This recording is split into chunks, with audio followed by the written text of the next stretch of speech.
बिस्मिल्लाहिर्रहमानिर्रहीम अस्सलामु अलैकुम रहमतुल्लाह। नेशनल सिक्योरिटी कमेटी के अंदर बहुत अहम तरीन फैसला किया गया है और कुछ ऐसे फैसले हैं जिसका पॉलिटिकल इम्पैक्ट तो बहुत ज़्यादा हो सकता है, सियासी तौर पर उसका इम्पैक्ट बहुत ज़्यादा होगा और यही वो फैसले हैं, यही वो ऑप्शन है जिसको आखिरकार इमरान खान ने भी मुखालफत की। इमरान खान ने इसी वजह से कहा था कि पहले आपने मुझसे बात करनी है, मशावरत करनी है और उसके बाद इस मीटिंग के अंदर जाना है, जिसकी वजह से PTI ने इस मीटिंग का बायकॉट किया।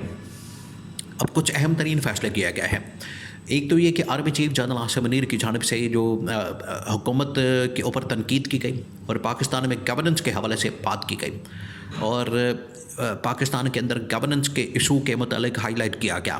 ये बड़ा अहम तरीन मौका है, इतना अहम तरीन मौका और इतना अहम तरीन मामला उठाया गया है army chief general Asim Munir की जानिब से और उन्होंने बिल्कुल पल्स के ऊपर हाथ रख दिया है, बिल्कुल उन्होंने हार्ट के ऊपर, दिल के ऊपर उन्होंने जाके तीर जो है वो सही निशाने के ऊपर मारा है कि गवर्नेंस का पाकिस्तान के अंदर इशू है जिसकी वजह से पाकिस्तान में ये मसाइल हल नहीं होते। दो तीन चीज़ें, एक तो ये कि ख्वाजा आसिफ से जब पूछा गया कि क्या पाकिस्तान के अंदर कोई एमरजेंसी, पाकिस्तान के अंदर क्या मुल्क के अंदर कोई इस हवाले से मार्शल लॉ या पाकिस्तान के अंदर इस हवाले से किसी जगह पर मुकम्मल एमरजेंसी लगाई जा सकती है, तो ख्वाजा आसिफ ने कहा कि एक तो मेरी नॉलेज में नहीं, मेरी इन्फॉर्मेशन और मेरे इस हवाले से पता नहीं है। एक तो ये ख्वाजा आसिफ ने बतौर वज़ीर दिफा इसके ऊपर लाइल्मी का इजहार करके अपनी नाअहली को साबित कर दिया। दूसरा ये कि उनकी जानिब से कहा गया कि बिल्कुल एमरजेंसी लग सकती है, ऑप्शन बिल्कुल मौजूद है। अब ये जो एमरजेंसी लग सकती है, एमरजेंसी आ सकती है, इससे मुराद क्या, इससे मतलब क्या? इसका मतलब ये है कि पाकिस्तान के अंदर इस वक्त हालात बड़े ख़राब हो चुके हैं, पाकिस्तान के अंदर हालात बड़े बिगड़ चुके हैं, पाकिस्तान के अंदर सिचुएशन जो है वो आउट ऑफ कंट्रोल हो चुकी है और इसको लिंक किया जा रहा है कि इस वक्त इस्टेब्लिशमेंट बराह रास्त हुकूमत करना चाहती है, बराह रास्त हुकूमत में आना चाहती है। एक मौके पर एक सहाफ़ी की जानिब से इंकशाफ किया गया है कि army chief general Asim Munir Pakistan के अंदर मार्शल लॉ लगाने के लिए भी इंटरेस्टेड थे।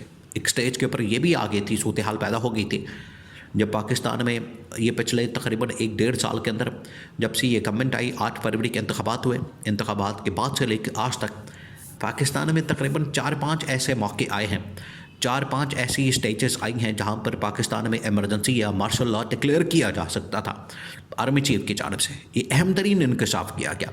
उसमें एक वो मौका था जब इमरान खान की जो कॉल थी, एहतजाजी कॉल, वो 26 नवंबर की बड़ी कामयाब हो चुकी थी, बड़े ज़बरदस्त तरीके से जारी थी, लेकिन आखिरी ऑप्शन के तौर पर उनके ऊपर फायरिंग करनी पड़ी, वरना अगर वो आके बैठ जाते इस्लामाबाद के अंदर तो मुल्क के अंदर मार्शल लॉ या एमरजेंसी डिक्लेयर की जा सकती थी।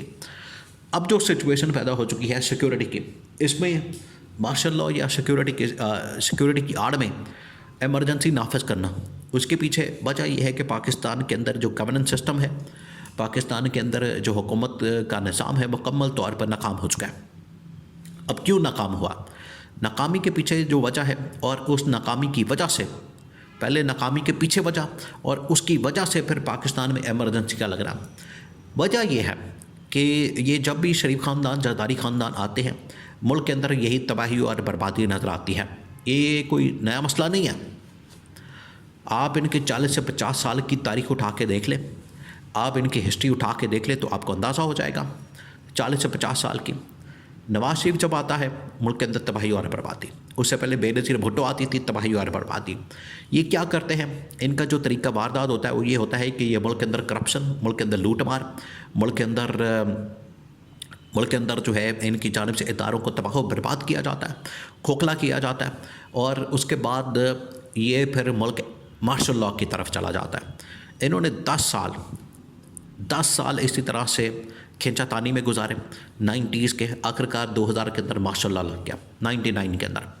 फिर इन्होंने इसी तरह से 10 साल गुजारे और मुल्क के अंदर जो है वो जनरल बाजवा की जानिब से थ्रेट दी गई इनको कि मुल्क में मार्शल लॉ लग सकता है। इनको इस बात की समझ नहीं आती कि ये अपनी कारकर्दगी की वजह से, अपनी नाअहली और नालायकी की वजह से इस्टेब्लिशमेंट को दावत देते हैं और इस्टेब्लिशमेंट के पास जो मांगना होता है, अगर आप इस्टेब्लिशमेंट के साथ बात करें, उनके साथ मुलाकात करें, किसी भी टॉप लेवल के जनरल के साथ और ब्रिगेडियर लेवल के आदमी के साथ, जनरल लेवल के आदमी के साथ बात करेंगे तो वो कहते हैं कि देखें हमारे पास ऑप्शन कोई नहीं बचता, हमने फिर रियासत बचानी होती है, मुल्क बचाना होता है। क्योंकि अगर हम रियासत बचाएंगे, मुल्क बचाएंगे तो आगे सारे मामला चल सकते हैं। और ये जो हुक्मरान हैं, ये जो सियासी ख़ानदान है, ये मुल्क का बेड़ा कर देते हैं, तबाही और बर्बादी फेर देते हैं, जिसकी वजह से हमें मजबूरन मैदान में कूदना पड़ता है और आके मामलात को संभालना पड़ता है। आज देखिए जनरल आसिम मुनीर की जानिब से बार बार गवर्नेंस की बात की गई, तो गवर्नेंस की बात क्यों की गई? हालांकि इस्टेब्लिशमेंट को तो बनता है कि वो बात करे पाकिस्तान में सिक्योरिटी इशू की, वो बात करे पाकिस्तान के अंदर सिक्योरिटी मसाइल की, वो बात करे पाकिस्तान के अंदर सिक्योरिटी के मामलात की, लेकिन उन्हें गवर्नेंस के ऊपर बात करनी पड़ती है। और आप देखें, उन्हें ज़राअत के ऊपर भी काम करना पड़ता है, उन्हें टूरिज़म के ऊपर भी काम करना पड़ता है, उन्हें डिप्लोमेटिक लेवल के ऊपर भी काम करना पड़ता है, इकॉनमी के ऊपर भी काम करना पड़ता है। तो अगर आपकी सिक्योरिटी इतनी सारी जगहों के ऊपर इंगेज हो जाए तो फिर सिक्योरिटी लैप्स तो होंगे, फिर इंटेलिजेंस के फेलियर तो होंगे, फिर आपके मुल्क के ऊपर हमले तो होंगे। ये है पीछे वजह कि गवर्नमेंट की नाकामी की वजह से एक स्पेस पैदा होती है, इस्टेब्लिशमेंट उधर जाती है, फ़ौज उधर जाती है, उस स्पेस को फिल करने के लिए पीछे से दुश्मन ताकतें हमला कर देती हैं। ये है पूरी चेन ऑफ कमांड, जिसकी वजह से ये मसाइल पैदा होते हैं। इमरान खान ने इसी वजह से अपने दौरे हुकूमत में फ़ौज को ये कह दिया था कि फ़ौज का काम है सिर्फ सरहदों की हिफाजत करना और दुश्मन ताकतों के ख़िलाफ़ पाकिस्तान की हिफाजत करना। ये इमरान खान ने इनको कहा था कि आप सिर्फ उस तरफ इंगेज हों, उस तरफ अपनी तवानाइयाँ सर्व करें, आपने इस तरफ नहीं आना। जो सियासी मामलात हैं, मुल्क की मामलात हैं, जो इकॉनमी के मामलात हैं, डिप्लोमेटिक मामलात हैं, वो मैं खुद हैंडल करूँगा। और ये इमरान खान ने करके दिखाया। यही वजह थी कि इस्टेब्लिशमेंट को ये बात हज़म नहीं हुई कि जो ताकत है वो फिर पिंडी से निकल के इस्लामाबाद की तरफ आ गई, GHQ से निकल से प्राइम मिनिस्टर हाउस की तरफ आ गई। वो फिर उसकी वजह से इनकी आपस में लड़ाई झगड़े और चपकलस पैदा हुई, जिसका अंजाम जो है वो इमरान खान के ख़िलाफ़ अदम एतमाद के ऊपर हुआ, रजीम चेंज ऑपरेशन के हुआ और इमरान खान की हुकूमत का तख्ता उलट दिया गया। तो आज इस की ज़रूरत महसूस की जा रही है एक बार फिर इनकी हुकूमत की वजह से। ये पिछले 2.5 साल से नून लीग मुसलसल हुकूमत करते चली आ रही है। पहले जो है 1-1.5 साल इत्तेहादी हुकूमत थी नून लीग पीपल्स पार्टी की, अब भी इत्तेहादी है, लेकिन अब नून लीग बरसर इक़्तिदार है।